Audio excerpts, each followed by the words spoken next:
Mas kru yang dulu megang batangan, kelangenan tuh apa sih? Kelangenan tuh apa? Aknel. Lah kenapa? Aknel harus metu tuh. Oh, udah keluar tuh. Mas minta doanya untuk korban banjir di Bandar Kedung Mulyo Jombang. Mas mudah-mudahan diberikan kesabaran dan ketabahan.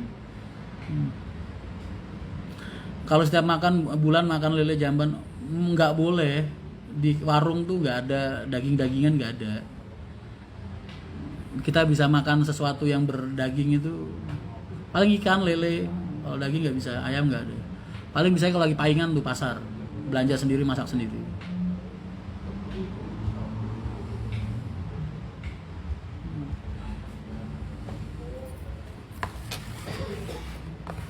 Satu kamar isinya orang berapa ya? Kamarnya ukuran 3x3 lah, atau 4x4 sih, sekitar segitu lah. Yang tidur di situ orang 18, bayangin. Jadi kalau tidur kayak pindang. Mas apa boleh main ke garasi bawa truk? Boleh banget. Nalaran cuman ala apa tuh? Kok nalaran sih? Lalaran tuh apalan maksudnya? Ngapalin. Nggak bisa move on dari PO1 ini karena drivernya pada baik, enak diajak ngobrol. Amin. Mas Rian apa bener ya dulu Mas Teguh STJ pernah di air? Pernah.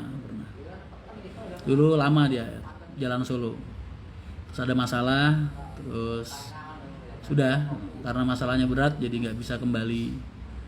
Terus begitu selesai dia ke Sudiro sampai sekarang. Mas Bisoloan apa wajib masuk garasi Banga? Yang langsungan ada tapi yang transit wajib masuk. Mubarok pernah di Jambu. Lagu Surafik itu teman-temanku Kudus rata-rata di Jambu. Mas apa bener kalau kru nggak sholat tidak akan mendapatkan gaji? Yang nggak sholat dipecat aja ada, jangan nunggu gaji.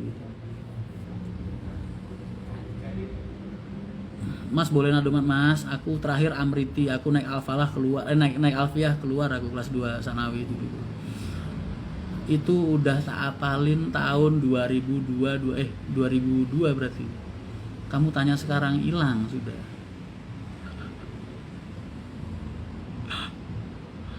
Untuk 3 orang IDR berapa ya Mas? Subang Solo. Emang ada Subang? Oh Subang Solo 220. Ini tutulan berapa orang atas 220? Sam. Subang tutulan orang atas 220. 220 kali 3. Mas apa betul kalau berdoa di sepertiga malam cepat dikabulkan sama Allah? Karena mungkin saingannya sedikit. Iya kan?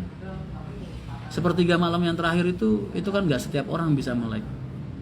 Makanya itu jadi waktu yang paling mujarab buat sholat tahajud. Karena apa? Karena saingannya sedikit. Biasanya kalau hari-hari jam normal gitu ya, yang doa sama Allah itu udah jutaan mungkin. Tapi di sepertiga malam itu kan yang bangun cuma sedikit, paling ratusan orang. Ibaratnya begitu.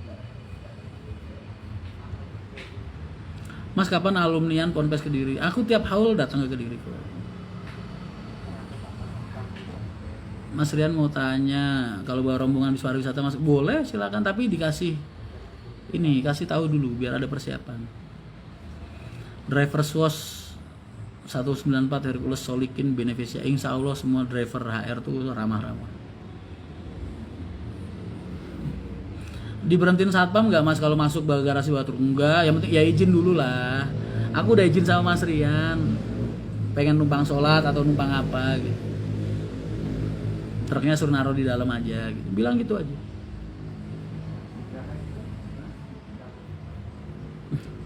Sampai ada orang istimewa jadi iya loh, aku kaget loh.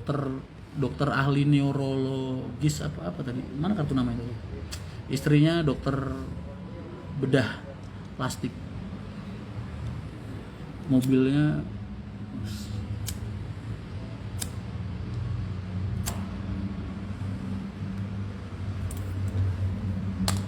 akunya jadi malu gitu, malu sendiri. Wah, gue lulusan SMP lu.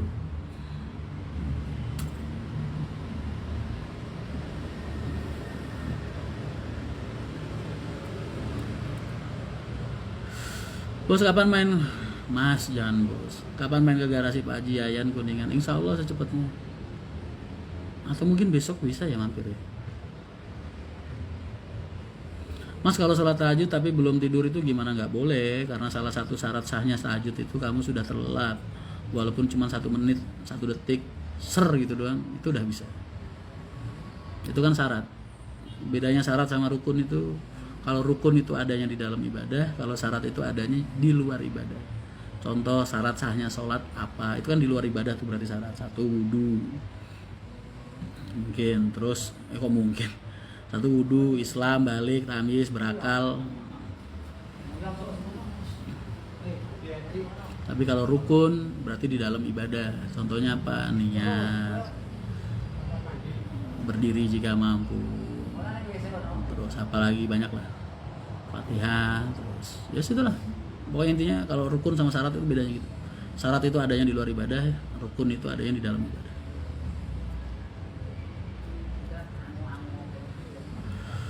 Nggak beli jet pribadi mas kayak Juragan 99.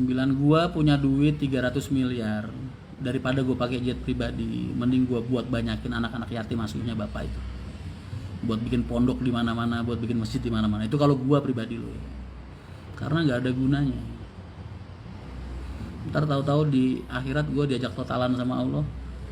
Lu punya duit 300 miliar ibaratnya, lu pakai buat beli kapal jet, buat ngapain? Terus gimana gue jawab?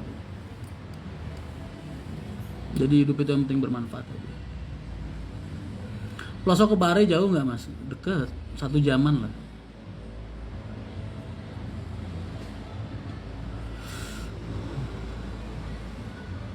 Kamu lihat deh Pak Haji Haryanto itu, bapak lah. Aset perusahaan ini triliunan, bukan miliaran lagi, triliunan. Kamu lihat hidupnya beliau kayak gimana?